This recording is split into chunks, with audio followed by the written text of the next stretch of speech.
नियोजन घेतो ना आता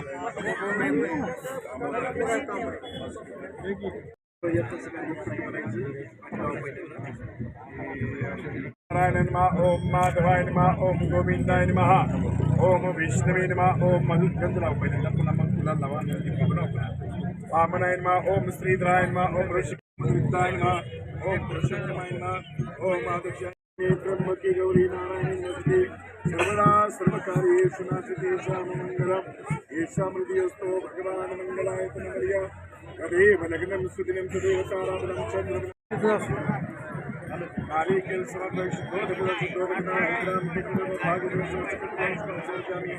अलंकाराच्या अक्षतां समर्पयामि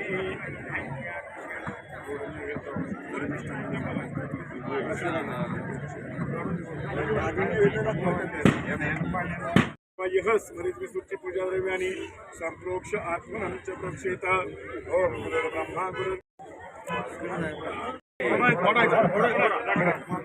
सद्गुरु सेवागिरी महाराज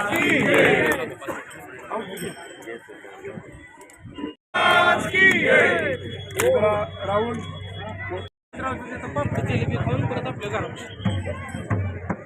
स्टँड वरती जरा पापडी जिलेबी खाऊन आपल्या घरी हा कदम हा ब्रह्मलीन परमपूज्य श्री सद्गुरू सेवागिरी महाराजांच्या या संजीवन सोहळ्यानिमित्त आज मानाचा झेंडा मिरवणुकीने या ठिकाणी यात्रास्थळावरती आता आगमन झालेलं आहे. आता पूजन झालेलं या ठिकाणी भूमिपूजन झालं, ध्वजपूजन झालं. या ठिकाणी आजपासून ब्रह्मलीन परमपूज्य श्री सद्गुरू सेवागिरी महाराजांच्या या संजीवन सोहळ्यानिमित्त इथून पुढे 11 दिवस आजपासून भव्य दिवस या ठिकाणी जनावरांची जंगी यात्रा, कुस्त्या, बैलगाड्या शर्यती, रथोत्सव, अलिवाल सामने, कबड्डी स्पर्धा, कृषी प्रदर्शन अशा वेगवेगळ्या या ठिकाणी इव्हेंट आपण या 11 दिवसामध्ये साजरे करणार आहोत. या संपूर्ण यात्रेची शुभारंभ गेल्या 4 दिवसापासून झालेला आहे तसा नियमाप्रमाणे, कारण 4 दिवस या ठिकाणी डेलेट क्रिकेट सामने झालेले आहेत. आजपासून या ठिकाणी अलिवाल सामने चालू होणार आहेत.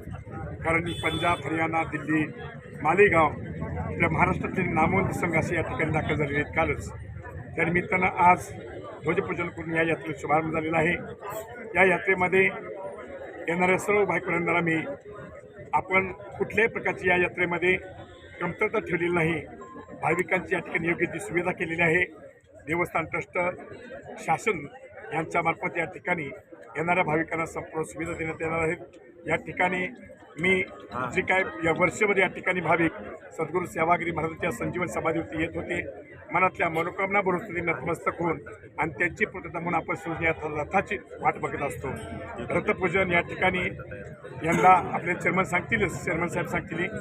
या ठिकाणी अनेक मान्यवर या ठिकाणी उपस्थित राहणार आहेत. त्यानिमित्ताने या ठिकाणी यात्रेकरता या ठिकाणी सर्व येणारे श्रद्धाळू भाविकवृंद मी या सर्वांना ब्रह्मलीन परमपूज्य श्री सद्गुरू सेवागिरी महाराजांच्या चरणावरती विनम्र अभिवादन करून आपण या ठिकाणी यात्रेकरता 11 दिवसामध्ये येऊन आपल्या मनोगत या ठिकाणी आपण या उत्सवामध्ये साजरे घेऊन आपल्या मनोकामना पूर्ण होतेल्या अशी या ठिकाणी नक्कीच यात्रेमध्ये सुविधा दिलेली आपल्याला. येणार यात्रेला मी ब्रह्मलीन परमपूज्य श्री सद्गुरू सेवागिरी महाराजांच्या चरणावरती विनम्र अभिवादन करून दीर्घायुष्य, सुख समृद्धी, ऐश्वर्य लाभो असा शुभाशीर्वाद देतो. आणि या ठिकाणी त्यांच्या पाठीमागे असणाऱ्या संपूर्ण भवदुःख म्हणजे पाप, ताप, दुःख, दैन्य, दारिद्र्य, व्यथा, संकट, वाईट विचार, शारीरिक त्रास, मानसिक त्रास, बौद्धिक त्रास, जे कुठे व्यथा असतील त्यांच्या दूर व्हावेत त्या अशी महाराजांची चरणी प्रार्थना करून शुभेच्छा, शुभाशीर्वाद देतो. गुरु सेवागिरी महाराज यांच्या या पुण्यभूमीत दरवर्षी जी यात्रा असते या यात्रेच्या निमित्ताने आज सुरुवात झालेली आणि संपूर्ण सातारा भागातील त्यांचे प्रसिद्धी आणि सर्व या परिसरातील भाविक भक्त इथे येतात. त्याचप्रमाणे मी पण दरवर्षी या यात्रेच्या निमित्ताने इथं भेट देतो आणि ही बहुतेक ठिकाणी जी यात्रा असते या ठिकाणी फक्त देवधर्म किंवा अशाच प्रकारची चालली जातात. यात ही यात्रा नेहमी वेगळी, कारण इथं चांगले उपक्रम इथे घेतले जातात. शेतीचे प्रदर्शनाचे असतील, कुस्त्या असतील, बैल बाजार असेल किंवा जे शेतकऱ्यांचे उपयुक्त असतील या दृष्टीने ही यात्रा घडवली जाते आणि अतिशय चांगल्या प्रकारच्या या सातारा भावभूमीत ही यात्रा होते त्याची आज महाराजांच्या हस्ते इथं शुभारंभ झालेला आहे. मी यात्रेला शुभेच्छा देतो. गुरु समाधीधन सद्गुरू सेवागिरी महाराजांच्या संजीवन समाधी सोहळ्याप्रित्यर्थ होत असलेला हा यात्रा उत्सव वर्ष 78वे. खरं तर अखिल महाराष्ट्राचं एक श्रद्धेचं ठिकाण, गोरगरिबांचं एक श्रद्धेचं ठिकाण म्हणून ज्या दैवताची ख्याती आहे ते समाधीधन सद्गुरू सेवागिरी महाराज. आणि या यात्रा उत्सवाची आमच्या परंपरेनुसार या मानाच्या झेंडा मिरवणुकीनं सुरुवात होत असते. त्याच सर्व ग्रामस्थांच्या उपस्थितीमध्ये, सर्व भाविकांच्या उपस्थितीमध्ये, विविध आपल्या गावामध्ये असणाऱ्या शाळा, सर्व विद्यार्थ्यांच्या उपस्थितीमध्ये, मान्यवर पाहुण्यांच्या उपस्थितीमध्ये या ठिकाणी ही संपन्न होत आहे. मी सर्व यात्रेकरूंना, सर्व भाविकांना एकच आवाहन करतो की श्री सेवागिरी देवस्थान ट्रस्ट आणि महाराष्ट्र शासनाच्या विविध विभागाच्या वतीनं या यात्रेची जय्यत तयारी आम्ही केलेली आहे. कोणत्याही प्रकारची चूक या ठिकाणी आमच्याकडून राहणार नाही.